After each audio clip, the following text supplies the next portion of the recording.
ओम नमो भगवते वासुदेवाय नमः। आज हम शुरू करेंगे गीता का दूसरा अध्याय।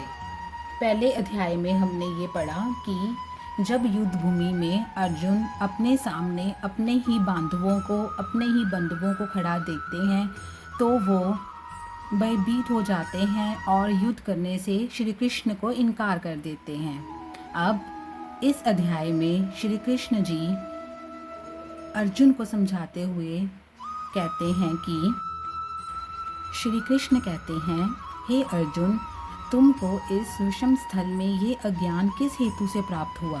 क्योंकि ये ना तो श्रेष्ठ पुरुषों से आचरण किया गया है, ना स्वर्ग को देने वाला है, ना कीर्ति को करने वाला है।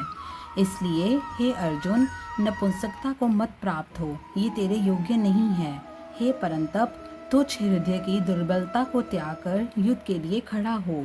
तब अर्जुन बोले कि हे मधुसूदन, मैं रणभूमि में भीष्म पितामह और द्रोणाचार्य के प्रति किस प्रकार बाणों से युद्ध करूंगा?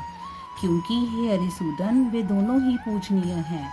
इसलिए इन महानुभाव गुरुजनों को ना मारकर इस लोक में भिक्षा का अन्न भी भोगना कल्याणकारक समझता हूँ। क्योंकि गुरुजनों को मारकर भी इस लोक में रुधिर से सने हुए अर्थ और काम रूप भोगों को तो ही तो भोगूंगा। और हम लोग ये भी नहीं जानते कि हमारे लिए क्या करना श्रेष्ठ है, अथवा ये भी नहीं जानते कि हम जीतेंगे या हमको वे जीतेंगे। और जिनको मारकर हम जीना भी नहीं चाहते, वे ही धृतराष्ट्र के पुत्र हमारे सामने खड़े हैं। इसलिए कायरता रूप दोष करके उपहत हुए स्वभाव वाला और धर्म के विषय में मोहित चित हुआ मैं आपसे पूछता हूँ, जो कुछ निश्चय किया हुआ कल्याणकारक साधन हो वह आप मेरे लिए कहिए। क्योंकि मैं आपका शिष्य हूँ, इसलिए आपके शरण हुए मेरे को शिक्षा दीजिए। क्योंकि भूमि में निष्कंटक धन धान्य संपन्न राज्य को और देवताओं के स्वामीपने को प्राप्त होकर भी मैं उस उपाय को नहीं देखता हूँ जो कि मेरी इंद्रियों के सुखाने वाले शोक को दूर कर सके। संजय बोलते हैं, हे राजन, निद्रा को जीतने वाले अर्जुन अंतर्यामी श्री कृष्ण महाराज के प्रति इस प्रकार कहकर फिर श्री गोविंद भगवान से युद्ध नहीं करूँगा ऐसा स्पष्ट कहकर चुप हो गए। उसके उपरांत हे भरतवंशी धृतराष्ट्र, अंतर्यामी श्री कृष्ण महाराज ने दोनों सेनाओं के बीच में उस शोक युक्त अर्जुन को हंसते हुए से ये वचन कहे। श्री कृष्ण भगवान बोले, हे अर्जुन, तू ना शोक करने योग्यों के लिए शोक करता है और पंडितों के से वचनों को कहता है, परंतु पंडित जन जिनके प्राण चले गए हैं उनके लिए और जिनके प्राण नहीं गए हैं उनके लिए भी शोक नहीं करते हैं। क्योंकि आत्मा नित्य है, इसलिए शोक करना अयुक्त है। वास्तव में ना तो ऐसा ही है कि मैं किसी काल में नहीं था, अथवा तू नहीं था, अथवा ये राजा लोग नहीं थे, और ना ऐसा है कि इससे आगे भी हम लोग नहीं रहेंगे। किंतु जैसे जीवात्मा की इस देह में कुमार, युवा और वृद्धावस्था होती है, वैसे ही अन्य शरीर की प्राप्ति होती है। उस विषय में धीर पुरुष नहीं मोहित होता है, अर्थात जैसे कुमार, युवा और जरावस्था रूप स्थूल शरीर का विकार अज्ञान से आत्मा में भासता है, वैसे ही एक शरीर से दूसरे शरीर को प्राप्त होना रूप सूक्ष्म शरीर का विकार भी अज्ञान से ही आत्मा में भासता है। इसलिए तत्व को जानने वाला धीर पुरुष इस विषय में नहीं मोहित होता। हे कुंती पुत्र, सर्दी गर्मी और सुख दुख को देने वाले इंद्रिय और विषयों के संयोग तो क्षण भंगुर और अनित्य हैं। इसलिए हे भरतवंशी अर्जुन, उनको तू सहन कर। क्योंकि हे पुरुष श्रेष्ठ, दुख सुख को समान समझने वाले जिस धीर पुरुष को ये इंद्रियों के विषय व्याकुल नहीं कर सकते, वह मोक्ष के लिए योग्य होता है। हे अर्जुन, असत वस्तु का तो अस्तित्व नहीं है और सत का अभाव नहीं है। इस प्रकार इन दोनों का ही तत्वज्ञानी पुरुषों द्वारा देखा गया है।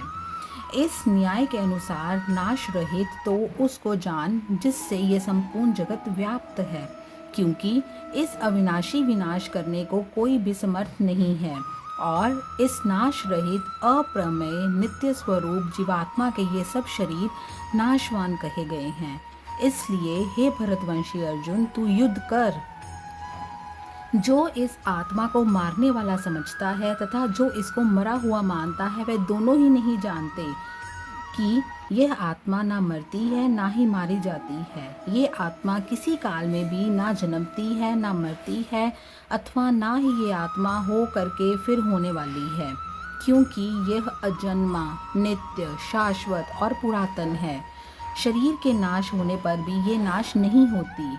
हे पृथा पुत्र अर्जुन, जो पुरुष इस आत्मा को नाश रहित, नित्य, अजन्मा और अव्यय जानता है, वह पुरुष कैसे किसको मरवाता है और कैसे किसको मारता है। और यदि तू कहे कि मैं तो शरीर के वियोग शोक करता हूँ, तो ये भी उचित नहीं है, क्योंकि जैसे मनुष्य पुराने वस्त्रों को त्याग कर दूसरे नए वस्त्रों को ग्रहण करता है, वैसे ही जीवात्मा पुराने शरीरों को त्याग कर दूसरे नए शरीरों को प्राप्त होती है। हे अर्जुन, इस आत्मा को शस्त्र आदि नहीं काट सकते और इसको आग नहीं जला सकती और इसको जल गीला नहीं कर सकता और ना ही वायु इसे सुखा सकती है, क्योंकि ये आत्मा अच्छेद्य है, ये आत्मा और अशोष्य है तथा ये आत्मा निसंदेह नित्य, सर्वव्यापक, अचल, स्थिर रहने वाली और सनातन है।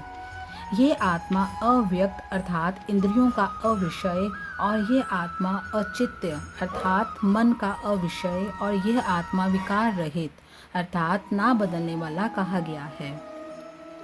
इस आत्मा को ऐसा जानकर तू शोक करने योग्य नहीं है, अर्थात तुझे शोक उचित नहीं है, तुझे शोक नहीं करना चाहिए। यदि तू इसको सदा जन्म से और सदा मरने वाला माने तो भी हे अर्जुन, इस प्रकार शोक करने को योग्य नहीं है, क्योंकि ऐसा होने से तो जन्म देने वाले की निश्चित मृत्यु और मरने वाले का निश्चित जन्म होना सिद्ध हुआ है। इससे भी तो इस बिना उपाय वाले विषय में शोक करने योग्य है ही नहीं।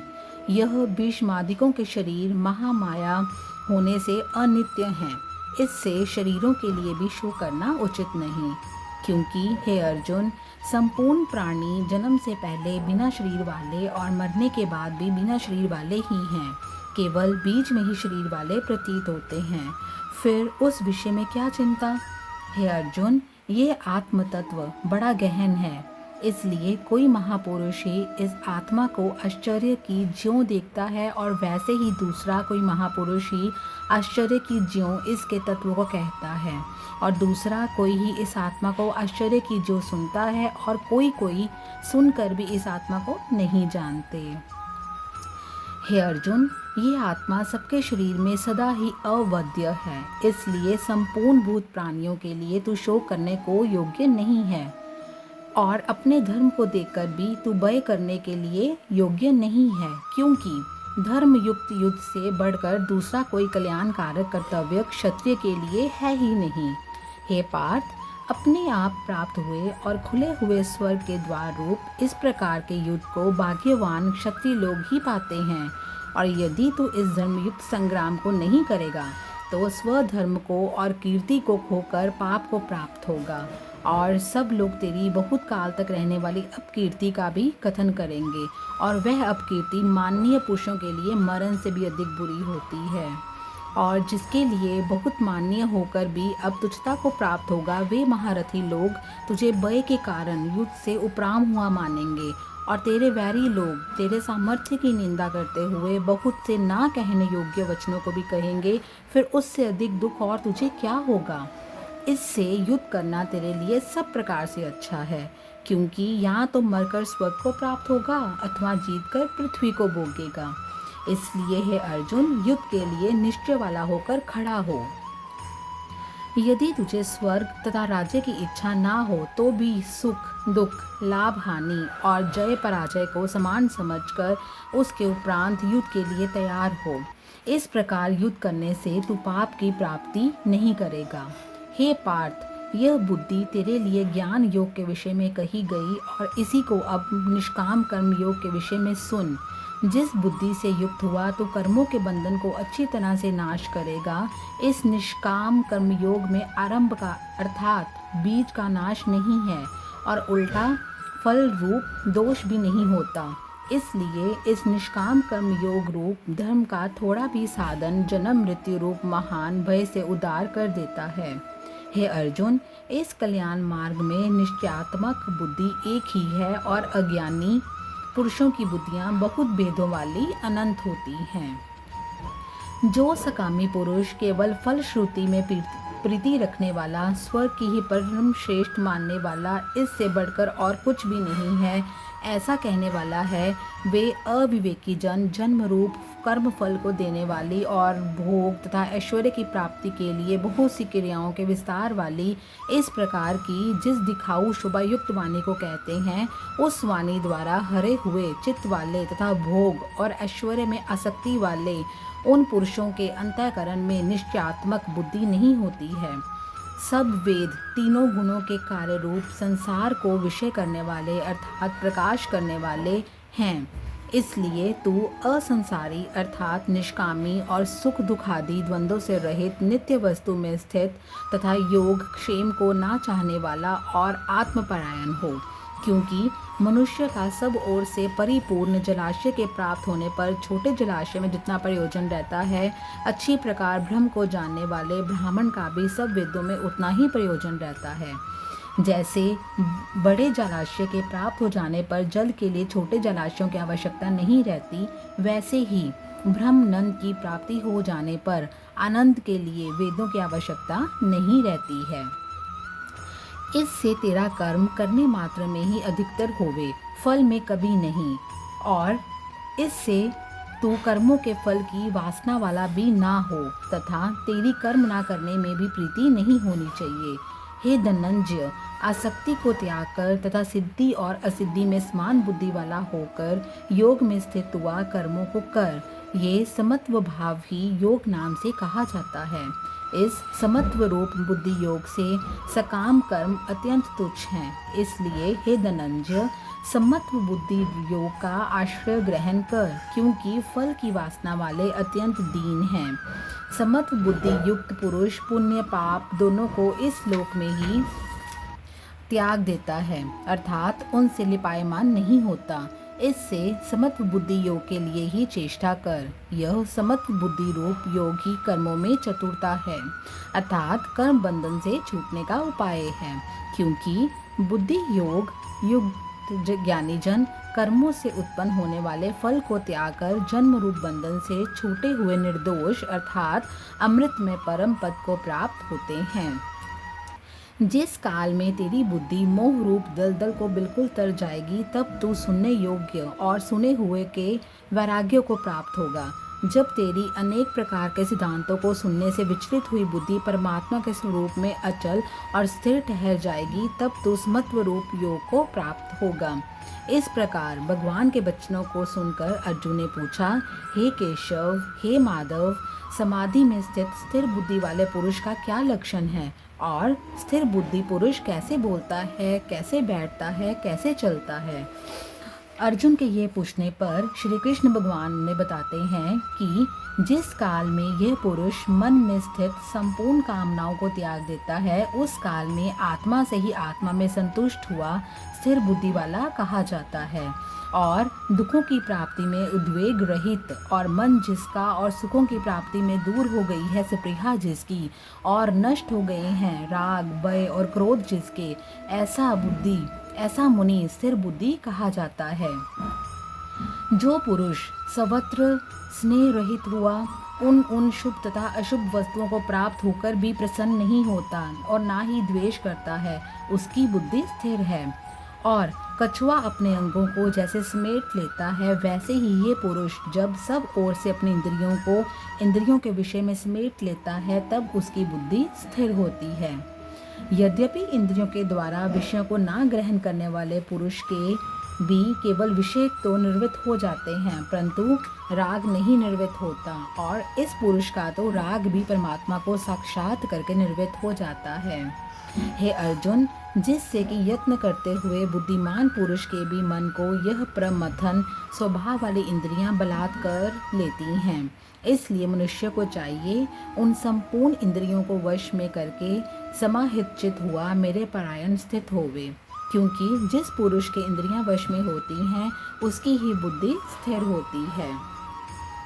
मन सहित इंद्रियों को वश में करके मेरे परायण ना होने से मन के द्वारा विषयों का चिंतन होता है और विषयों को चिंतन करने वाले पुरुष की उन विषयों में आसक्ति हो जाती है और आसक्ति से उन विषयों की कामना उत्पन्न होती है। कामना से विघ्न पड़ने पर क्रोध उत्पन्न होता है।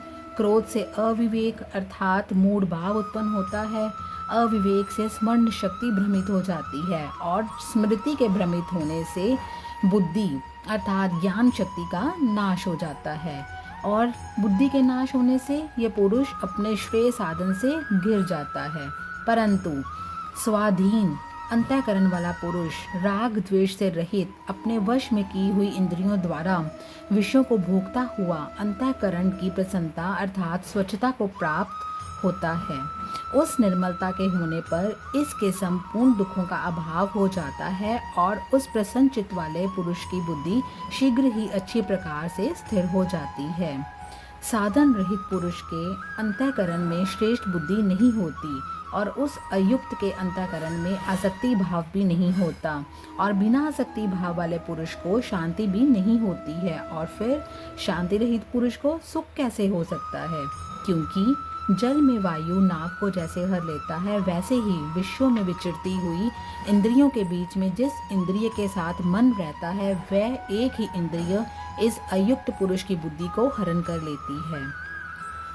इससे हे महाबाहो, जिस पुरुष की इंद्रियां सब प्रकार इंद्रियों के विषयों से वश में की हुई होती हैं उसकी बुद्धि स्थिर होती है।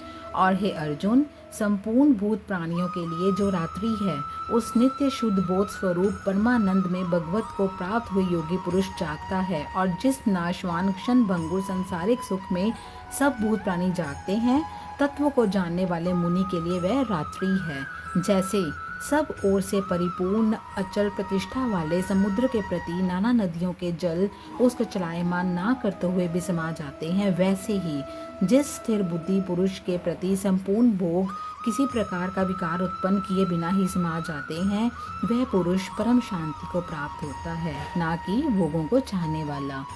क्योंकि जो पुरुष संपूर्ण कामनाओं को त्याग कर ममता रहित और अहंकार रहित सप्रिया रहित हुआ बरतता है वह शांति को प्राप्त होता है।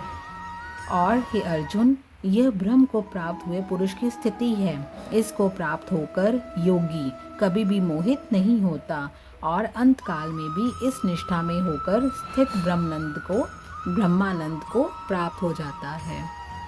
ओम नमो भगवते वासुदेवाय नमः। ओम श्री कृष्णाय नमः। यहाँ पर हमारा श्रीमद् भागवत गीता का दूसरा अध्याय समाप्त होता है। हरे कृष्णा।